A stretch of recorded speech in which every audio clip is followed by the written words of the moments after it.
부정선거라는 망상에 빠진 윤석열의 뒤를 이어 국진당 인간들도 하나둘씩 부정선거를 들먹이면서 국민들에게 조롱을 당하고 있습니다.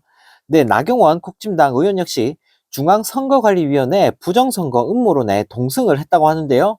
네, 나경원 의원은 22일 자신의 페이스북에 온 동네 현수막에 국민의힘 의원들은 내란죄 공범이 되어 있다라며, 내란죄는 수사 중인 사건이고 국민의힘 의원들이 탄핵 표결과 관련하여 공범으로 처벌되지 않음은 명백한데도 이 현수막 문구는 정치적 표현이라고 허용된다 한다라며, 네, 부들부들 거렸다고 합니다. 네, 그러면서 한마디로 무죄 추정에 반하여 이미 윤통은 내란죄 확정 판결을 받은 형국이 되었고 우리 국민의힘 의원들은 공범이 되었다라며, 이는 야당이 틈만 나면 우리에게 뒤집어 씌우는 내란죄 공범이라는 부당한 정치 공세이자 네거티브를 정당화해주는 것이라며 헛소리를 날렸는데요. 네, 나경원은 또 이러니까 선관위가 부정선거 의심을 받는다라며, 이런 선관위의 편파적 행태가 국민들의 신뢰를 무너뜨리고 선거의 공정성을 의심하게 하는 것이라는 점을 명심해야 할 것이라며 정신 나간 소리를 내뱉었다고 합니다. 네, 수준 낮은 극우 유튜버들이 선동하고 있는 선관위 부정선거 음모론을, 네, 국진당 국회의원이란 인간이 거기에 동조하는 입장을 낸 건데요. 네, 국진당에는 하나같이 이런 저질스러운 인간들만 모여 있는 건지 모르겠습니다. 네, 이런 가운데 석 달 전부터 본격적으로 계엄을 준비하고 있었던 정황이 드러나면서 큰 파문이 일고 있습니다. 네, 정보사령부가 문상호 사령관의 지시로 비상계엄 석 달 전인 지난 9월부터 강원도 속초에 있는 북파공작원 부대에서 정예요원 40명을 선발해 별도로 훈련을 해왔던 것으로 드러났는데요. 네, 이들은 계엄 직전 서울로 올라올 수 있다는 지시를 받았고 실제로 계엄 투입을 위해 서울로 올라와 대기까지 하고 있었던 것으로 확인됐습니다. 네, 지난 7월 강원도 속초에 있는 북파공작원 HID 부대장으로 임명된 이모 대령은 두 달 뒤인 지난 9월 문상호 정보사령관으로부터 특별 지시를 받았는데, 네, 행동 빠릿한 대원으로 40명을 구해놓으라는 지시였다고 하는데요. 네, 그러면서 국지전에 대비해 별도 훈련을 하라는 내용도 있었다고 합니다. 네, 또 문상호 사령관은 계엄 선포 직전에는 대원들이 서울로 올 수 있다라며 이모 대령에게 말했다고 하는데요. 네, 그리고 이후 실제로 5명은 판교 정보사 사무실로 이동했고 나머지 35명도 수도권의 모처로 이동해 대기한 사실도 밝혀졌다고 합니다. 네, 지금까지는 지난 11월 문 사령관이 정보사 정모대령과 김모대령에게 각각 공작 인원 20명을 선발하라고 지시한 사실만 알려져 있었는데, 네, 그보다 훨씬 앞서 HID 요원을 40명이나 선발해 훈련해 왔고 이들을 모두 계엄에 동원하려 했던 사실이 새롭게 드러난 건데요. 네, 이렇게 증거가 차고 넘치는 상황에서 도대체 왜 윤석열을 빨리 체포를 안 하고 있는 건지 너무나 답답한 마음인데요. 네, 하루빨리 수갑찬 윤석열의 모습을 볼 수 있기를 기대해 보겠습니다. 네, 이런 가운데 내란숙의 윤석열이 헌법재판소에 서류 송달을 일주일째 거부하면서 추태를 부리고 있습니다.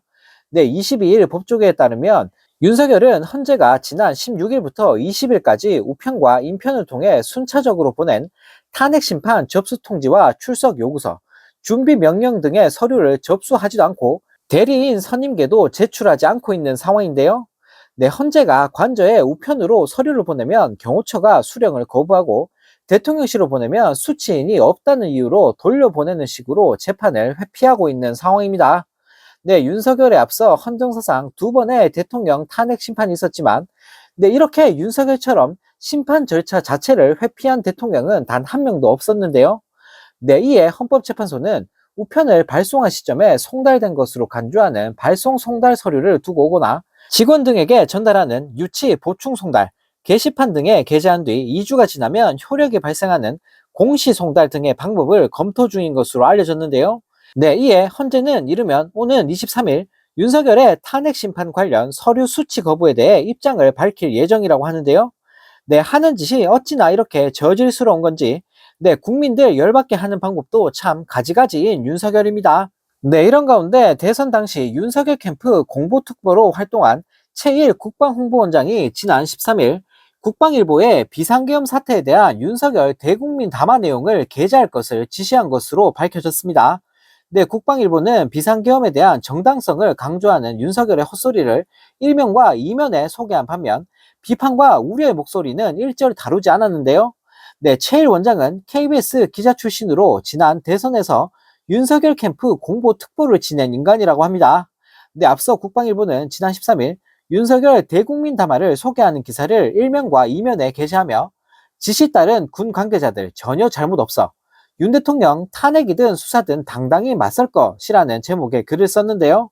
네, 비상계엄 선포에 대한 비판은 전혀 없었고 군병력 국회 투입은 질서 유지를 위한 것이라는 헛소리를 강조했다고 합니다. 네, 심지어 국방일보 기사에는 국방 안보 분야뿐 아니라 윤석열이 주장한 선거 부정 음모론 등에 대한 내용도 있었다고 하는데요. 네, 이에 대해 민주당 부승찬 의원은 국방홍보원은 이번 내란에 대해 윤석열의 궁색한 논리와 입장만을 그대로 보도하며 내란을 적극 변호하고 동조했다라며 국방일보는 내란 동조 보도에 대해 공식적으로 장병들에게 사과하고 앞으로 균형 잡힌 시각으로 내란에 대해 보도해야 한다라고 지적했습니다. 네, 또 김병주 민주당 의원 역시 지난 18일 민주당 최고위원회에서 국방일보는 군 장병들이 매일매일 보는 신문이고 정신교육 교재로 쓰는 아주 중요한 신문인데 13일자 1면을 보면 국회에 군병력을 투입한 건 질서 유지를 위한 것이라고 강조한다. 내란이란 두 글자는 보이지도 않는다라고 비판하면서 내란 속에 윤석열뿐만 아니라 이에 동조한 세력들도 발본색원해야 한다라며 강하게 비판했는데요. 네, 하루빨리 내란 속에 윤석열뿐만 아니라 내란에 가담하고 동조하고 옹호하고 있는 인간들 전부 다 찾아내서 감옥에 쳐넣어야 할 것 같습니다. 네, 또 다른 소식입니다. 더불어민주당이 한덕수 권한대행을 향해 24일까지 상설특검 후보 추천 의뢰, 내란 일반특검법 공포가 이뤄지지 않으면 그 즉시 책임을 묻겠다라며 선전포고를 날렸습니다. 네, 박찬대 원내대표는 22일 국회 기자간담회에서 31일까지 기다릴 합당한 이유도 명분도 찾을 수 없다. 늦어도 24일까지 특검법을 수용하고 공포할 것을 재차 촉구한다라며 이렇게 말했는데요. 네, 국무총리실이 국회를 통과해 정부로 이송된 12.3 내란 특검법과 김건희 특검법을 거부권 행사 시한 하루 전날인 12월 31일까지 검토하겠다라며 진상을 부리자 24일로 날짜를 못 받고 이를 넘기면 한 대행을 탄핵 소추하겠다고 압박 수위를 높인 겁니다. 네, 박 원내대표는 나라가 망하든 말든 국민이 죽든 말든 내란 속에 화려한 복귀를 꿈꾸는 것이 아니라면 즉시 특검법을 공포해야 한다라며 강하게 비판했는데요. 네, 그러면서 박 원내대표는 한덕수 권한대행은 현재 공석인 헌법재판관 3인 임명 절차에도 적극 협조해야 한다라며 국회는 23일과 24일 국회 추천목 3인에 대한 인사청문회를 거쳐 주중에 임명 동의 절차를 마무리할 것이라며 대통령이 아닌 국회 추천 몫인 만큼 총리가 형식적 임명 절차를 거부하거나 늦출 아무런 명분이 없다라며 한덕수를 압박했습니다. 네, 이에 대해 총리실 관계자는 여러 가지 의견을 검토 중이라는 헛소리만을 날리며 국민들을 열받게 만들었는데요. 네, 내란 공범이나 다름없는 인간이 대통령 권한대행하면서 거부권이나 날리려고 발악하고 있으니 네, 정말 기가 찰 따름입니다.